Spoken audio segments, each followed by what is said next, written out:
Hi hello ವೀಕ್ಷಕರೇ, welcome back to my channel. ಬನ್ನಿ ಸ್ನೇಹಿತರೆ, ನಾನು ಇವತ್ತು ಉತ್ತರ ಕರ್ನಾಟಕದ ಜೋಳದ ರೊಟ್ಟಿ ರೆಸಿಪಿ ತೊಗೊಂಬಂದಿದ್ದೀನಿ. ಇದೇನಪ್ಪ ರೊಟ್ಟಿ ರೆಸಿಪಿ ಎಷ್ಟು ಸರ್ತಿ ತೋರಿಸ್ತಾ ಇರ್ಬೋದು ಅಂತ ನೀವು ಅಂದ್ಕೊಳ್ತಾ ಇರ್ಬೋದು. ನಾನು ಇವತ್ತು ಒಂದು ಡಿಫ್ರೆಂಟಾಗಿ ಜೋಳದ ರೊಟ್ಟಿ ಮಾಡಿ ತೋರಿಸ್ತೀನಿ. ಯಾಕಪ್ಪ ಡಿಫ್ರೆಂಟಾಗಿ ಅಂದರೆ, ನಾವು ಚಪಾತಿ ಯಾವ ರೀತಿ ಲಟ್ಟಿಸ್ತೀವಲ್ಲ ಅದೇ ರೀತಿ ಪಟಪಟವಾಗಿ ನಾವು ಜೋಳದ ರೊಟ್ಟಿ ಕೂಡ ಲಟ್ಟಿಸಿ ಮಾಡ್ಕೋಬೋದು. ಎಷ್ಟು ಚಪಾತಿ ಉಬ್ಬಿ ಬರುತ್ತಲ್ಲ ಅದೇ ರೀತಿ ಚಪಾತಿ ಉಬ್ಬಿದ ರೊಟ್ಟಿ ಕೂಡ ಉಬ್ಬಿ ಬರುತ್ತೆ ನೋಡಿ. ಲಟ್ಸಿರೋ ರೊಟ್ಟಿ ಉಬ್ಬಿ ಬರೋದಕ್ಕೆ ತುಂಬಾ ಸಲೀಸಾಗಿ ಮಾಡ್ಕೊಳ್ಳೋ ವಿಧಾನ ತೋರಿಸ್ತೀನಿ ನೋಡಿ. ಎಷ್ಟು ಸಲೀಸಾಗಿ ನಾನು ರೊಟ್ಟಿ ಲಟ್ಟಿಸ್ತಾ ಇದ್ದೀನಿ ಅಂತ. ಚಪಾತಿ ರೀತಿನೇ ಲಟ್ಟಿಸ್ಕೊಳ್ಳೋದಕ್ಕೂ ಕೂಡ ಬರುತ್ತೆ ರೊಟ್ಟಿ ಕೂಡ. ತಟ್ಟೋರಿಗೆ ಬೇಜಾರಾದರೆ ಈ ರೀತಿ ಲಟ್ಟಿಸಿ ರೊಟ್ಟಿ ಮಾಡೋ ವಿಧಾನ ನೋಡ್ಕೊಳ್ಳಿ ವೀಕ್ಷಕರೇ. ಖಂಡಿತವಾಗಿ ಇಷ್ಟ ಆದರೆ ಲೈಕ್ ಮಾಡಿ, ಸಬ್ಸ್ಕ್ರೈಬ್ ಮಾಡಿ, ಶೇರ್ ಮಾಡಿ ಅಂತ ಕೇಳ್ಕೊತೀನಿ. ಖಂಡಿತವಾಗಿ ಪೂರ್ತಿ ವಿಡಿಯೋ ನೋಡ್ಕೊಳ್ಳಿ, ಯಾಕಂದರೆ ಸ್ವಲ್ಪ ಸ್ಕಿಪ್ ಮಾಡಿದ್ರೆ ನಿಮಗೂ ಕೂಡ ರೊಟ್ಟಿ ಮಾಡೋದು ಕೂಡ ಅರ್ಥ ಆಗೋದಿಲ್ಲ. ನೋಡ್ಬೋದು, ನಾನು ರೊಟ್ಟಿ ಮಾಡಿದ್ದೀನಿ, ಲಟ್ಟಿಸಿ ಚೆನ್ನಾಗಿ ಬೇಯಿಸ್ತಾ ಇರೋದು ಕಾಣಿಸ್ತಾ ಇರ್ಬೋದು ನಿಮಗೂ ಕೂಡ. ಎಷ್ಟು ಸಖತ್ತಾಗಿ ಉಬ್ಬಿ ಬರ್ತಾಯಿದೆ ಅಂತ ನೋಡಿದ್ರಲ್ಲ. ಲಟ್ಸಿರುವಂಥ ರೊಟ್ಟಿ ಕೂಡ ಎಷ್ಟು ಚೆನ್ನಾಗಿ ಉಬ್ಬಿ ಬರ್ತಾಯಿದೆ ಅಂದರೆ ನಿಮಗೂ ಕೂಡ ಅರ್ಥವಾಗಿರ್ಬೋದು ಎಷ್ಟು ಚೆನ್ನಾಗಿ ಚಪಾತಿ ರೀತಿನ ರೊಟ್ಟಿ ಉಬ್ಬಿ ಬರ್ತಾಯಿದೆ ಅಂತ. ಹಾಗಿದ್ರೆ ಬನ್ನಿ ಮತ್ತು ಜೋಳದ ರೊಟ್ಟಿ ಲಟ್ಸಿ ಯಾವ ರೀತಿ ಮಾಡ್ಬೋದು ಅಂತ ತೋರಿಸ್ತೀನಿ. ಚಪಾತಿ ರೀತಿನಿ ತುಂಬಾ ಫಾಸ್ಟಾಗಿ ಆಗುತ್ತೆ ಮತ್ತು ತುಂಬಾ ಈಸಿಯಾಗಿ ಮಾಡ್ಕೋಬೋದು. ಇಲ್ಲಿ ಫಸ್ಟಿಗೆ ನೋಡ್ಬೋದು, ನಾನೀಗ ಒಂದು ಬಾಣಲೆಯಲ್ಲಿ ನೀರು ಇಟ್ಕೊಂಡಿದ್ದೀನಿ. ನಾನು 1.5 ಗ್ಲಾಸಷ್ಟು ನೀರು ತೊಗೊಂಡಿರೋದು. ನೀವು ಎಷ್ಟು ಕ್ವಾಂಟಿಟಿಯಲ್ಲಿ ಮಾಡ್ತೀರಾ ಅಷ್ಟು ನೋಡಿಕೊಂಡು ಬಿಸಿನೀರು ಇಟ್ಕೋಬೇಕಾಗತ್ತೆ. ನಾನೀಗ ಇದಕ್ಕೆ 1.5 ಗ್ಲಾಸಷ್ಟು ನೀರು ಹಾಕ್ಕೊಂಡಿದ್ದೀನಿ. ನೀವು ಸ್ವಲ್ಪನೇ ಮಾಡ್ಕೋಬೇಕಂದ್ರೆ 1 ಗ್ಲಾಸಷ್ಟು ನೀರು ಹಾಕ್ಕೊಂಡ್ರೆ ಸಾಕು. ನಾನು 1.5 ಗ್ಲಾಸಷ್ಟು ತೊಗೊಂಡಿದ್ದೀನಿ. ಯಾಕಂದರೆ ನಾನು ಒಂದು 20ರಿಂದ 25 ರೊಟ್ಟಿ ಬಡಿಬೇಕಂತ ಲಟ್ಟಿಸ್ಬೇಕಂತ ಅಂದ್ಕೊಂಡಿದ್ದೀನಿ. ಅದಕ್ಕೋಸ್ಕರ ನಾನು ಇಲ್ಲಿ 1.5 ಗ್ಲಾಸಷ್ಟು ನೀರು ತೊಗೊಂಡಿದ್ದೀನಿ. ಸ್ವಲ್ಪ ಬೇಕಾದರೆ ಇನ್ನೊಂದು ಸ್ವಲ್ಪ ಕೂಡ ಹಾಕ್ಕೊಳ್ತಾ ಇರೋದು. ನಾನು ಒಮ್ಮೆಗೆ ನಾದಿಟ್ಕೊಂಡ್ರೆ ಬೇಗ ಮಾಡ್ಕೊಳ್ಳೋದಕ್ಕೂ ಕೂಡ ಈಸಿ ಆಗುತ್ತೆ ಅಂತ. ನೀವು 1 ಗ್ಲಾಸಷ್ಟು ನೀರು ತೊಗೊಂಡು ಚೆನ್ನಾಗಿ ಅದಕ್ಕೀಗ ನೀರಿಗೆ ಸ್ವಲ್ಪ ಕುದಿ ಬರಬೇಕು. ಕುದಿ ಬಂದಮೇಲೆ ನಾನೀಗ ಜೋಳದ ಹಿಟ್ಟು ಚೆನ್ನಾಗಿ ಜಲಸಿಟ್ಕೊಂಡಿರೋಂಥ ಜೋಳದ ಹಿಟ್ಟು ತೊಗೊಂಡು ಅದರೊಳಗಡೆ ಹಾಕ್ಕೊಳ್ತಾ ಇರೋದು.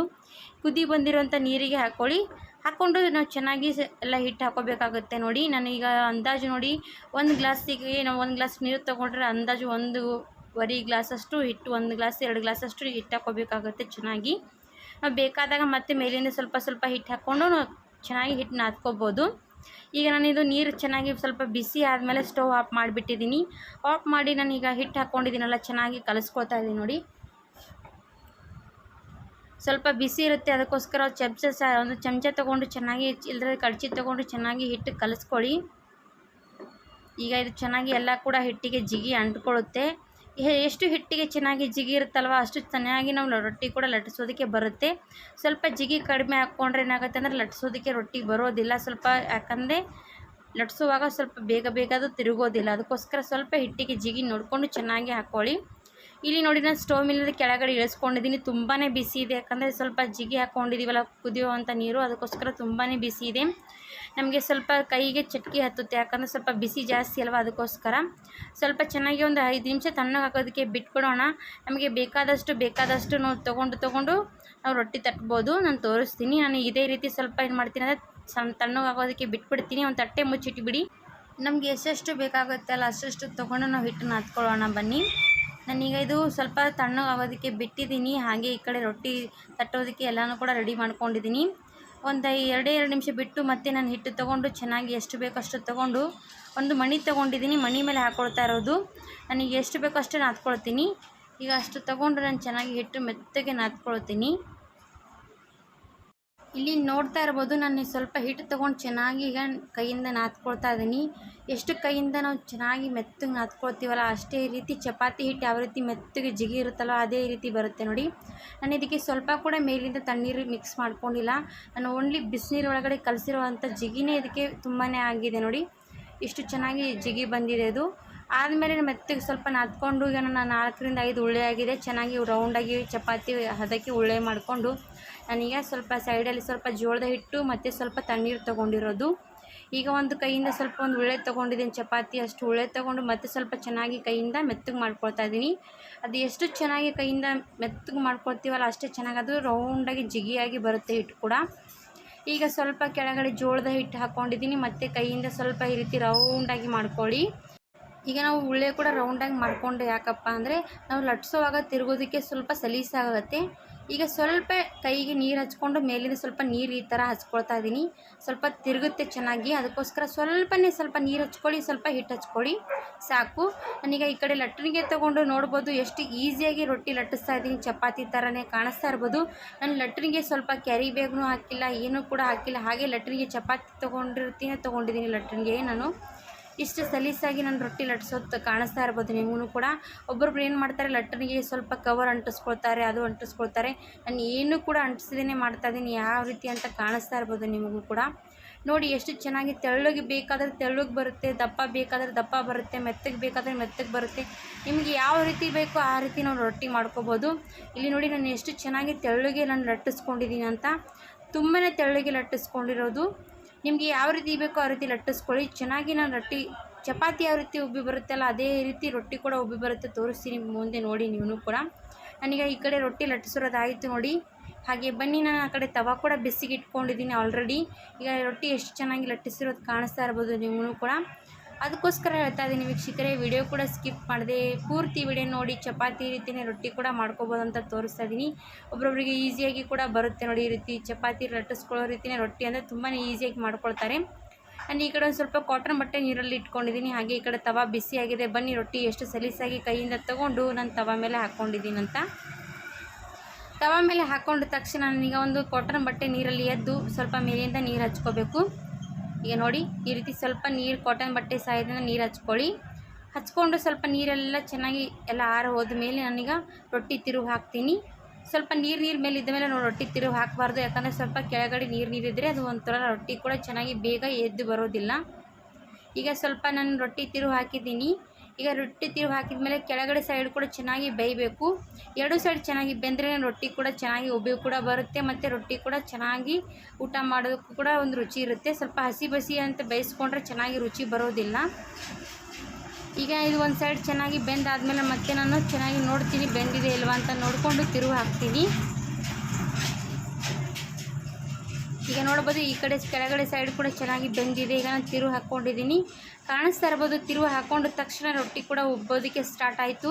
ಚಪಾತಿ ಯಾವ ರೀತಿ ನೋಡಿ, ನಾವು 4 ಪದರ ಚಪಾತಿ ಈ ರೀತಿ ಮತ್ತೆ ಮಡಚಿ ಮಾಡ್ತೀವಿ, ಎಲ್ಲ ಮಾಡ್ತೀವಿ. ಆವಾಗ ಮಡಚಿ ಮಾಡಿದ್ರೂ ಕೂಡ ಚಪಾತಿ ಉಬ್ಬಿ ಬರೋದಿಲ್ಲ. ನೋಡಿ ಎಷ್ಟು ಚೆನ್ನಾಗಿ ರೊಟ್ಟಿ ಉಬ್ಬಿ ಬರ್ತಾರೆ ಅಂತ ಕಾಣಿಸ್ತಾ ಇರ್ಬೋದು. ಒಂದು ಕಾಟನ್ ಬಟ್ಟೆ ಸಹಾಯದಿಂದ ಚೆನ್ನಾಗಿ ರೊಟ್ಟಿ ಮತ್ತೆ ಸ್ವಲ್ಪ ಪ್ರೆಸ್ ಮಾಡಿದ್ರೆ ಮತ್ತಿಷ್ಟು ಚೆನ್ನಾಗಿ ಉಬ್ಬಿ ಬರುತ್ತೆ, ತುಂಬಾ ಚೆನ್ನಾಗಿ ಬರುತ್ತೆ ನೋಡಿ ರೊಟ್ಟಿ. ಈಗ ನೋಡ್ಬೋದು ರೊಟ್ಟಿ ಚೆನ್ನಾಗಿ ಉಬ್ಬಿ ಬಂದಿದೆ. ಎಲ್ಲ ಸೈಡ್ ಚೆನ್ನಾಗಿ ಪ್ರೆಸ್ ಮಾಡಿ ನಾನು ಚೆನ್ನಾಗಿ ಬೇಯಿಸ್ತಾ ಇರ್ಬೋದು. ಹಾಗೆ ಎರಡು ಸೈಡ್ ಚೆನ್ನಾಗಿ ಪ್ರೆಸ್ ಮಾಡಿ ಚೆನ್ನಾಗಿ ಬೇಯಿಸಿ ರೊಟ್ಟಿ ಕೂಡ. ನಾವು ಎಷ್ಟು ಬೇಕೋ ಅಷ್ಟು ದಿವಸ ಚೆನ್ನಾಗಿ ರೊಟ್ಟಿ ಮಾಡಿ ಇಟ್ಕೋಬೋದು. ಒಂದು ತಿಂಗಳವರೆಗೂ ಕೂಡ ಚೆನ್ನಾಗಿ ನಾವು ಸ್ವಲ್ಪ ಪ್ಯಾನ್ ಕೆಳಗಡೆ ಹಾಕ್ಕೊಂಡು ಚೆನ್ನಾಗಿ ಸ್ವಲ್ಪ ಒಣಗೋದಕ್ಕೆ ಬಿಟ್ಟರೆ ತುಂಬಾ ಚೆನ್ನಾಗಿ ರೊಟ್ಟಿ ಬಾಳಿಕೆ ಬರುತ್ತೆ ನೋಡಿ. ಈ ರೊಟ್ಟಿ ಕೂಡ ರೆಡಿ ಆಯಿತು. ನಾನೀಗ ಈ ರೊಟ್ಟಿ ತೆಗಿತೀನಿ, ಮತ್ತೊಂದು ರೊಟ್ಟಿ ಕೂಡ ಹಾಕ್ಕೊಳ್ತೀನಿ. ಬನ್ನಿ ಮಾಡ್ಕೊಳ್ಳೋದು ರೀತಿ ತೋರಿಸ್ತಾ ಇದ್ದೀನಿ.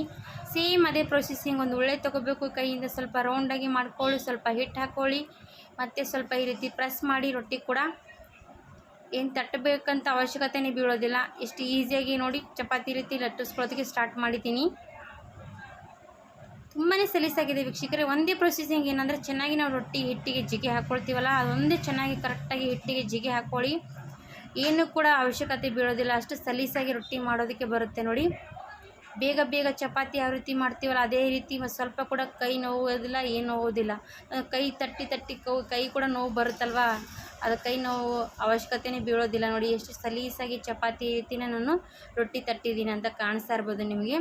ನಮಗೆ ಎಷ್ಟು ಬೇಕೋ ಅಷ್ಟು ಚೆನ್ನಾಗಿ ರೌಂಡಾಗಿ ತೆಳ್ಳಗೆ ಬೇಕಾದ್ರೆ ತೆಳ್ಳಗೆ, ದಪ್ಪ ಬೇಕಾದ್ರೆ ದಪ್ಪ ಮಾಡಿಕೊಂಡು ಈ ಪ್ರೊಸೆಸಿಂಗಲ್ಲಿ ಮಾಡ್ಕೊಳ್ಳಿ. ತುಂಬಾ ಚೆನ್ನಾಗಿ ರೊಟ್ಟಿ ಉಬ್ಬಿ ಬರುತ್ತೆ. ನೋಡ್ಬೋದು ಮತ್ತೊಂದು ರೊಟ್ಟಿ ಕೂಡ ಚೆನ್ನಾಗಿ ನಾನು ಬೇಯಿಸ್ತಾ ಇದ್ದೀನಿ. ಈ ರೊಟ್ಟಿ ಕೂಡ ಚೆನ್ನಾಗಿ ನಾನು ಲಟ್ಟಿಸಿ ಈ ರೀತಿ ನೋಡ್ಬೋದು ಎಷ್ಟು ಚೆನ್ನಾಗಿ ಉಬ್ಬಿ ಬರ್ತಾ ಇದೆ ಅಂತ ನೋಡಿ. ನೀವು ಕೂಡ ಖಂಡಿತವಾಗಿ ನಾನು ಇವತ್ತು ಚಪಾತಿ ರೀತಿ ಲಟ್ಟಿಸಿರುವಂಥ ರೊಟ್ಟಿ ಮಾಡಿಕೊಂಡು ನೋಡಿ. ತುಂಬಾ ಈಸಿಯಾಗಿ ಮಾಡ್ಕೋಬೋದು, ಮತ್ತೆ ಮಾಡ್ಕೋತೀರಾ ನೋಡಿ ವೀಕ್ಷಕರೇ. ನಿಮ್ಗೆ ಯಾವುದೂ ಕೂಡ ತರಕಾರಿ ಮಾಡಿದ್ರೂ ಕೂಡ ತುಂಬಾ ಟೇಸ್ಟಿಯಾಗಿರುತ್ತೆ ಈ ರೊಟ್ಟಿ ಮತ್ತು ತರಕಾರಿ ಮಾಡಿಕೊಂಡು ನೋಡಿ. ಇನ್ನೊಂದು ಕೂಡ ರೊಟ್ಟಿ ಲಟ್ಟಿಸಿ ಹಾಕಿದ್ದೀನಲ್ಲ, ಅದನ್ನು ಕೂಡ ಚೆನ್ನಾಗಿ ನನಗೆ ಈ ರೀತಿ ಹಾಕ್ಕೊಂಡಿದ್ದೀನಿ. ಹಂಚಿನ ಮೇಲೆ ಸ್ವಲ್ಪ ಬಟ್ಟೆ ಸಹಾಯದಿಂದ ನೀರು ಹಚ್ಕೊಂಡು ಮತ್ತು ಸ್ವಲ್ಪ ನೀರೆಲ್ಲ ಚೆನ್ನಾಗಿ ಆರಿ ಹೋದ್ಮೇಲೆ ರೊಟ್ಟಿ ತಿರುವು ಹಾಕಬೇಕು. ನಾನೀಗ ನೀರೆಲ್ಲ ಆರಿ ಹೋದ್ಮೇಲೆ ರೊಟ್ಟಿ ತಿರುವು ಹಾಕ್ತೀನಿ. ಈಗ ನೋಡಿ ರೊಟ್ಟಿ ಕೂಡ ತಿರುವು ಹಾಕ್ಕೊಂಡಿದ್ದೀನಿ. ಸ್ವಲ್ಪ ಚೆನ್ನಾಗಿ ನೀರು ಆರು ಹೋದ್ಮೇಲೆ ತಿರುವು ಹಾಕ್ಕೊಂಡ್ರೆ ರೊಟ್ಟಿ ಕೆಳಗಡೆ ಕೂಡ ಚೆನ್ನಾಗಿ ಬೇಯುತ್ತೆ. ಕೆಳಗಡೆ ಕೂಡ ಚೆನ್ನಾಗಿ ಬೆಂದ್ರೆ ರೊಟ್ಟಿ ಕೂಡ ಉಬ್ಬಿ ಬರುತ್ತೆ ನೋಡಿ. ಈಗ ಕೆಳಗಡೆ ಬೆಂದಿದೆ ಅಲ್ವಾ ಅಂತ ನೋಡ್ತೀನಿ ತಿರುವಿ. ಕೆಳಗಡೆ ಕೂಡ ಚೆನ್ನಾಗಿ ಬೆಂದ ಮೇಲೆ ಮತ್ತೆ ನಾವು ರೊಟ್ಟಿ ತಿರುವು ಹಾಕಬೇಕು. ತಿರುವು ಹಾಕಿದ ತಕ್ಷಣ ನೋಡ್ಬೋದು, ಕಾಣಿಸ್ತೀನಿ ಇವತ್ತು. ತಿರುವು ಹಾಕಿದ ತಕ್ಷಣ ರೊಟ್ಟಿಗೆ ನೋಡಿ ಎಷ್ಟು ಸ್ವಲ್ಪ ಕೂಡ ಪ್ರೆಸ್ ಮಾಡೋ ಅವಶ್ಯಕತೆ ಬೀಳ್ತಾ ಇಲ್ಲ, ಎಷ್ಟು ಚೆನ್ನಾಗಿ ಉಬ್ಬಿ ಬರ್ತಾರೆ ಅಂತ ನೋಡಿ. ಎಷ್ಟು ಮೆತ್ತಿಗೆ ಮತ್ತು ಚೆನ್ನಾಗಿ ಉಬ್ಬಿ ಬರ್ತಾ ಇದೆ ಅಂತ ರೊಟ್ಟಿ ಕಾಣಿಸ್ತಾ ಇರ್ಬೋದು ನಿಮಗೆ. ಹಾಗಿದ್ರೆ ನೀವು ಕೂಡ ಸ್ಕಿಪ್ ಮಾಡದೆ ಪೂರ್ತಿ ವಿಡಿಯೋ ನೋಡ್ಕೊಂಡು ಮಾಡ್ಕೊಳ್ತೀರಾ ಅಂತ ಅಂದ್ಕೊಂಡಿದ್ದೀನಿ ವೀಕ್ಷಕರೇ. ಖಂಡಿತವಾಗಿ ಜೋಳದ ರೊಟ್ಟಿ ಚಪಾತಿ ರೀತಿ ಲಟ್ಸಿರೋ ವಿಡಿಯೋ ನಿಮಗೂ ಕೂಡ ಇಷ್ಟ ಆದರೆ like and share and subscribe ಮಾಡೋದು ಮಾತ್ರ ಮರಿಬೇಡಿ ವೀಕ್ಷಕರೇ. ಖಂಡಿತವಾಗಿ ಪೂರ್ತಿ ವಿಡಿಯೋ ನೋಡಿಕೊಂಡು ಜೋಳದ ರೊಟ್ಟಿ ಮಾಡ್ಕೊಂಡ್ರಿ ಅಂತ ಅಂದ್ಕೊಂಡು ಈ ವಿಡಿಯೋ ಇಲ್ಲಿಗೆ ಮುಗಿಸ್ತೀನಿ. ಮತ್ತೊಮ್ಮೆ ವಿಡಿಯೋ ಜೊತೆ ಸಿಗ್ತೀನಿ. Thank you for watching. Bye bye.